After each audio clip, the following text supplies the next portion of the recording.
Hello guys, I hope you all are doing well.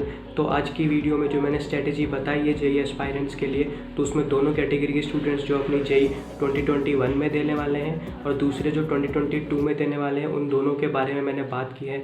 जो points common है वो मैंने कॉमन भी लिखे हैं जो दोनों को फॉलो करने हैं, और जहाँ दोनों को अलग अलग पॉइंट्स फॉलो करने हैं वहाँ मैंने दोनों को बाइफरकेट भी किया है। और सारे पॉइंट्स जो मैंने समझाए हैं उसका टाइम स्टैम्प भी डिस्क्रिप्शन बॉक्स में दे दिया है। तो सबको समझो, पूरी वीडियो को देखो, ठीक है। और अगर वीडियो पसंद आए तो वीडियो को लाइक भी करना, चैनल को सब्सक्राइब करना। तो चलिए स्टार्ट करते हैं। तो गाइस, ये रही masterpiece strategy for JEE aspirants.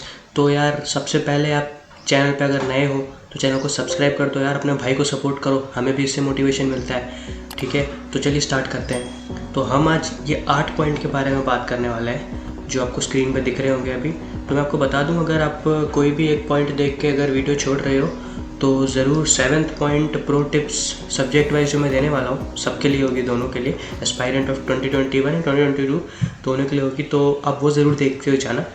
तो चलिए स्टार्ट करते हैं।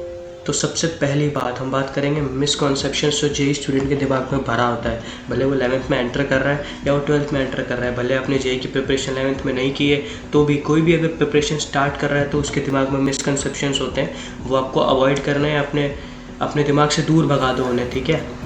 तो सबसे पहली बात कि हमें जेई में फोड़ने के लिए 9th 10th स्टैंडर्ड से पढ़ाई करनी चाहिए, ऐसा कुछ भी नहीं है। मैंने अपने 12th में स्टार्ट की थी जेई प्रिपरेशन मेनली, और 11th में मैं सिर्फ बोर्ड्स करता था, तो मैंने 12th में करके भी अच्छा स्कोर कर लिया। और दूसरी जो मिसकंसेप्शन होता है वो होता है आईआईटी जेई कुछ ज़्यादा ही हार्ड है क्लियर करने के लिए, ऐसा भी नहीं होता है। और तीसरा कि हमें एक टॉप कोचिंग में होना ही चाहिए, एलन रेजोनेंस हाँ मैटर करता है। अगर आप टॉप कोचिंग में हो तो आपको फ़ायदा ज़रूर मिलेगा, पर ऐसा भी नहीं है कि आप टॉप कोचिंग में हो तभी मार्क्स आएंगे, ऐसा बिल्कुल नहीं होता। मैं खुद कोई टॉप कोचिंग से नहीं हूँ, फिर भी मैंने जेई एडवांस क्रैक कर दिया। तो अब रिसोर्सेज की बात कर लेते हैं, आप कहाँ से पढ़ोगे, कहाँ से प्रैक्टिस करोगे। तो यार अभी तो कोरोना की वजह से सब ऑनलाइन ही हो चुका है, तो ऑफलाइन रिसोर्सेज तो आप भूल ही जाओ। तो ऑनलाइन में यूट्यूब पे भी बहुत सारे होते हैं, ऐसे फ्री होते हैं, पेड होते हैं। तो मैं आपको 2 वेबसाइट सजेस्ट करने वाला हूँ जिसमें आप प्रैक्टिस कर सकते हो और कोर्सेज भी देख सकते हो, ठीक है। अच्छे अच्छे चैप्टर्स के एनवी सर जैसे टीचर्स, अच्छे अच्छे टीचर्स के वीडियोज़ भी हैं, कंसेप्चुअल वीडियोज़। तो वो 2 वेबसाइट है, jeimen.guru.com और crackzai.xyz। इसकी मैंने ना लिंक डिस्क्रिप्शन में डाल दी है, आप देख सकते हो। तो रिसोर्सेज तो मतलब आप लोग के पास है ही अभी। अब बात करते हैं प्रिपरेशन स्ट्रैटेजी। तो अब थर्ड पॉइंट पे आते हैं गाइस, जो वो है प्रिपरेशन स्ट्रैटेजी। सबसे ज़्यादा इंपॉर्टेंट पॉइंट है 8 पॉइंट में से। तो हम सबसे पहले जेई एस्पायरेंट और 2021 की बात करेंगे। तो उनके पास टाइम थोड़ा सा कम है कंपेयर टू 2022 वालों के कंपैरिजन में। तो सबसे पहले उन्हें है ना बेसिक लेवल पे हर चैप्टर आना चाहिए, कोई चैप्टर आपको छोड़ना नहीं है। बेसिक लेवल मतलब आपको एनसीईआरटी लेवल तो सबका आना ही चाहिए। पहले आपका टारगेट ये होना चाहिए मैं एनसीईआरटी लेवल सबका अचीव कर लूँ, कि जेई मेन बहुत हार्ड एग्जाम नहीं है। बस यहाँ पे आपको कंसेप्चुअली बहुत स्ट्रांग होना पड़ता है, आपको जो आता है वो अच्छे से आना चाहिए। तो आप बेसिक लेवल पे सब पहले पूरा करो, ठीक है। प्रैक्टिस करोगे उसके साथ क्वेश्चंस भी प्रैक्टिस करो, तो ये आपको फॉलो करना है। और 2022 वालों के पास तो काफ़ी टाइम, 1.5 ईयर जितना है ही। तो सबसे पहले तीनों सब्जेक्ट को इक्वल टाइम दो और उनमें पूरा इंटरेस्ट बनाओ। ऐसा नहीं कि फिजिक्स पसंद नहीं है तो हम करना ही छोड़ देंगे। 2022 वाले जो बच्चे नए एंटर करते हैं 11th में, तो उनको कोई सब्जेक्ट पसंद नहीं आता तो फिर उनका वो वीक हो जाता है, क्योंकि वो उसे प्रैक्टिस करते ही नहीं है। तो कंसेप्चुअली तीनों सब्जेक्ट में अच्छे हो जाओ, अपने सारे कंसेप्ट से बिल्ड करते रहो, नोट्स बनाओ, ये सारी चीज़ें आपको फॉलो करनी है। और सबसे लास्ट जो कॉमन पॉइंट में दोनों स्टूडेंट्स को बोलूँगा, दोनों टाइप के स्टूडेंट्स को, कि अपने कैलकुलेशन और स्पीड पे बहुत ज़्यादा वर्क करो, क्योंकि आजकल जेईई के क्वेश्चंस हार्ड नहीं आते, आपको कैलकुलेशन करना हार्ड हो जाएगा। वो आजकल इंटीजर टाइप भी आते हैं, तो इंटीजर टाइप में कैलकुलेशन काफ़ी हार्ड रहती है, लेंथी रहती है, ठीक है। तो उस पर वर्क करो, अपनी स्पीड पर वर्क करो, क्योंकि जेईई मेन टाइम लिमिट वाला एग्जाम है, ठीक है। तो 4th पॉइंट आता है स्टडी प्लान। तो स्टडी प्लान में मैं दोनों कैटेगरी के एस्पायरेंट को बोलूँगा कि इक्वल टाइम देना है तीनों सब्जेक्ट में। आप अगर फिजिक्स केमिस्ट्री में अच्छे हो तो ऐसा नहीं आपको उसमें 100 में से 100 आ जाने वाले, आपके 200 मार्क्स हो जाएंगे, ऐसा नहीं है। आपके तीनों सब्जेक्ट मिल के ही आपके मार्क्स बनाएंगे, आपका जो स्कोर आएगा, जो रैंक जिस पर डिसाइड होगी, वो तीनों सब्जेक्ट बनाने वाले हैं, ठीक है। क्योंकि बहुत ज़्यादा कॉस्ट करेगा अगर आप तीनों सब्जेक्ट को टाइम इक्वल नहीं दिया, खास करके 2021 वाले, फिर वो उसे कवर नहीं कर पाएंगे लास्ट में, क्योंकि एग्ज़ाम 3-4 महीने में है अभी।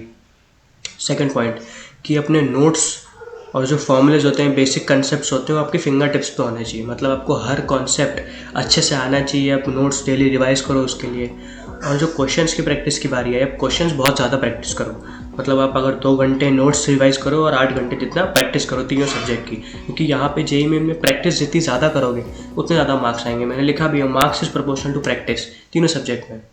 अपने डेली टारगेट भी बनाते रहो कि शेड्यूल बनाते रहो, आज मुझे यही कंप्लीट करना है तो मैं कंप्लीट करके ही सोऊंगा, ठीक है। और अब जैसे सॉल्व कर रहे हो कोई भी, समझ लो आपने कोई पर्टिकुलर बुक ली, उसे सॉल्व करना शुरू किया, तो उसमें आपको लगा कि पर्टिकुलर क्वेश्चन में स्टक हुआ, मैं यहाँ पे अटक गया, मुझे ये क्वेश्चन नहीं आता था, तो उसे मार्क कर लो। ऐसे इंपॉर्टेंट क्वेश्चन जो आपने मार्क कर रखे हैं उन्हें 15 डेज़ या वीकेंड में आपको रिवाइज करते रहना है। मतलब आपको रिविजन ज़्यादा से ज़्यादा करना है, सबसे ज़्यादा इंपॉर्टेंट है। फिर आपको मॉक टेस्ट। तो गाइस स्टडी प्लान की बात हुई पूरी, अब हम बात करते हैं मॉक टेस्ट। तो मॉक टेस्ट आपको पता भी नहीं होगा कितने ज़्यादा इंपॉर्टेंट होते हैं। आप अगर प्रिपेयर्ड हो ना हो, मैंने जो लिख रखा है 2021 वालों को हर 15-20 दिन में एक मॉक टेस्ट देना ज़रूर है, और 2022 वालों को 1 मंथ में एक मॉक टेस्ट देना है। भले प्रिपेयर्ड हो ना हो, ये आपको आपकी मिस्टेक एनालाइज करने में हेल्प करता है। आपको यहाँ पे अपना स्कोर क्या आ रहा है ये सब नहीं देखना है कि 150 आ रहा है या 100 आ रहा है, सिर्फ आपको ये देखना है आपने गलतियाँ कहाँ पे की, कहाँ पे आपके कंसेप्चुअल एरर हैं, ठीक है। अपने अप्लाई कॉन्सेप्ट एप्लीकेशन कहाँ गलत किया, और साथ साथ में एनालिसिस ज़रूर करना है मॉक टेस्ट का, वरना वो 3 घंटे का मॉक टेस्ट बिल्कुल वेस्ट ऑफ टाइम हो जाएगा आपके लिए। आपको अगर चाहते हो आपका मॉक टेस्ट वर्थ इट हो, तो आपको उसके लिए एक डिफरेंट बुक मेंटेन करनी है, एनालिसिस करना है, उसके अंदर पूरा लिखना है कि मैंने कहाँ मिस्टेक की, कैसे कैसे मेरा मॉक टेस्ट के 3 घंटे रहे, कहाँ मैंने 1 घंटा मैंने फिजिक्स को दिया, 58 मिनट मैंने केमिस्ट्री को दिया, वो पूरा लिखना है आपको, और उसको उसी बुक को डेली बेसिस पे रिव्यू करते रहना है, ताकि अगर आप कल मॉक टेस्ट दोगे दूसरा, अगर अगले महीने या फिर अगले 15 डेज़ में आप अगर मॉक टेस्ट दोगे तो आपको पता चल रहा है कि मैं कैलकुलेशन में एरर करता हूँ, तो मुझे अब वहाँ ध्यान रखना है। तो वो बुक को रिव्यू करने से ही आप सीखोगे। मॉक टेस्ट यहाँ पे बहुत इंपॉर्टेंट है। तो अब 6th पॉइंट की बात करते हैं, वो है रिवीजन स्ट्रेटजी। अब 2021 वालों के लिए एक बर्डन है 11th का, कि उनको 12th के साथ साथ 11th भी करना है, क्योंकि जेईई मेन में तो दोनों स्टैंडर्ड की कॉन्सेप्ट्स आते हैं, दोनों क्लास के आते हैं। तो 2021 वालों के लिए मैं 3 तरीके बताऊंगा, और उसमें से जो 3rd वाला है वो मैंने भी फॉलो किया था, तो आप तीनों सुन लेना, आपको जो बेटर लगे आप वो फॉलो करना। तो आपको 12th के साथ साथ अगर 11th करना है तो उसके लिए फर्स्ट पॉइंट ये है कि अगर आप डेली बेसिस पे 11th करना चाहते हो, तो अगर 8 घंटे आप 12th को देते हो तो 2 आवर्स उसमें 11th के लिए अलग से डिवोट करो। 11th को आप मैथ्स कर लो, कोई भी एक सब्जेक्ट पकड़ लो, उसे रिवाइज कर लो, ठीक है, नोट्स रिव्यू कर लो, ऐसे आपको करना है। और सेकंड पॉइंट इसमें है कि अगर आप एक हफ्ते का जो पीरियड है उसमें 6 डेज़ अगर आप 12th कर रहे हो तो 1 डे आप पूरा 11th को डिवोट कर दो।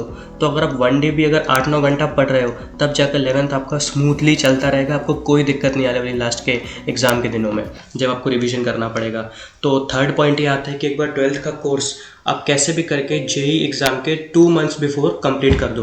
उससे क्या होगा, 1 मंथ आप अपने मॉक टेस्ट को डिवोट करोगे, एनालिसिस को डिवोट करोगे, और 1 मंथ पूरा आपको 11th को देना है। ये मैंने फॉलो किया था कि मैंने पहले 12th कंप्लीट किया, फिर मैं अपने 11th पे जंप हुआ था। ये भी मेथड सही है, आपको जो भी सही लगे वो आपको मिल जाएगा।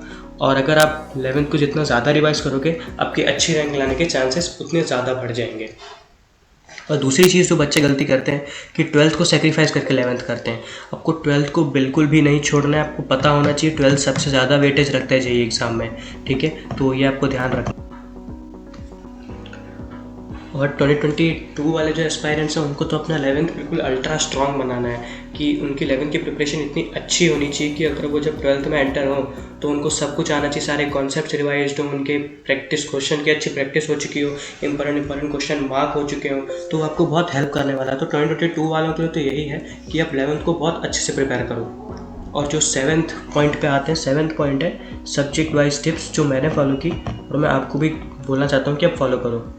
तो सबसे पहले फिजिक्स की बात करते हैं। तो फिजिक्स में आपको मैं बोलना चाहूँगा कि आप क्वेश्चंस का ऑर्डर रखोगे, सबसे पहले मैं इजी करूँगा, फिर मॉडरेट और फिर हार्ड।